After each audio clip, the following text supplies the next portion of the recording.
Hello friends, നമ്മളിന്ന് ഉണ്ടാക്കാൻ പോകുന്നത് നല്ല പാൽപ്പായസമാണ് കേട്ടോ. അപ്പോൾ അതിനാദ്യം തന്നെ ഒരു പാൻ അടുപ്പത്ത് വെച്ച് കുറച്ച് പഞ്ചസാര ആവശ്യത്തിന് നമുക്ക് എടുക്കാം കേട്ടോ. ഓരോരുത്തർ എടുക്കുന്ന അളവിനനുസരിച്ചിരിക്കും. അപ്പോൾ കുറച്ച് പഞ്ചസാര ആദ്യം പാനിലേക്ക് ഇട്ട ശേഷം നന്നായിട്ടതൊന്ന് മെൽറ്റ് ചെയ്തെടുക്കുക കേട്ടോ. നല്ല ഗോൾഡൻ ബ്രൗൺ നിറം ആകണം കേട്ടോ. അപ്പോൾ നന്നായിട്ട് മിക്സ് ചെയ്തുകൊണ്ട് തന്നെ ഇരിക്കുക. അല്ലാന്നുണ്ടെങ്കിൽ കരിഞ്ഞു പോകും കേട്ടോ. ചെറു തീയിലിട്ടിട്ട് വേണം നന്നായിട്ട് ഇളക്കിയെടുക്കാൻ വേണ്ടിയിട്ട്. നമുക്ക് പാകത്തിന് ബ്രൗൺ നിറമായി എന്ന് തോന്നുമ്പോൾ നമ്മൾ അതിലേക്ക് കുറച്ച് പാലൊഴിക്കുക കേട്ടോ.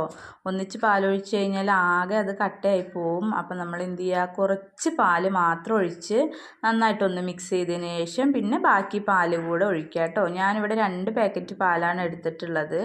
നിങ്ങൾ ഓരോരുത്തരെയും അളവിനനുസരിച്ച് മാറ്റം വരുത്തണം കേട്ടോ. പാലൊഴിച്ച് പതുക്കെ മിക്സ് ചെയ്യുക. ആ പടിയിൽ ഇങ്ങനെ കട്ട പോലെ കാണും, പക്ഷെ അത് വിചാരിച്ച് പേടിക്കേണ്ട, നല്ല മെൽറ്റായി വന്നോളൂ കേട്ടോ.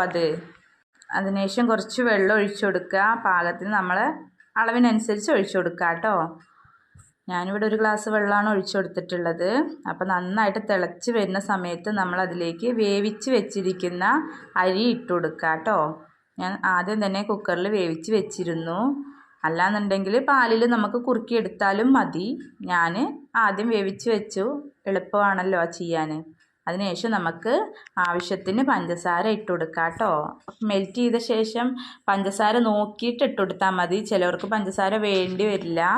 അപ്പോൾ ഞാൻ ഏതായാലും പഞ്ചസാര ഇട്ട് കൊടുത്തിട്ടുണ്ട്. എനിക്ക് മധുരം അത്യാവശ്യം, പാൽപ്പായസമാകുമ്പോൾ അത്യാവശ്യം മധുരമൊക്കെ വേണം കേട്ടോ. 1 സ്പൂൺ നെയ്യ് ഒഴിച്ചു കൊടുക്കാം. വേണ്ടവർക്ക് അണ്ടിപ്പരിപ്പ് മുന്തിരിയൊക്കെ ഇടാം. മിൽക്ക് മെയ്ഡ് ഒഴിച്ചു കൊടുക്കുക. ഏലക്കായ വേണ്ടവർക്ക് അത് ഇടാം. എനിക്കതൊന്നും താല്പര്യമില്ലാത്ത കാരണം ഞാനത് ഇട്ടില്ല കേട്ടോ.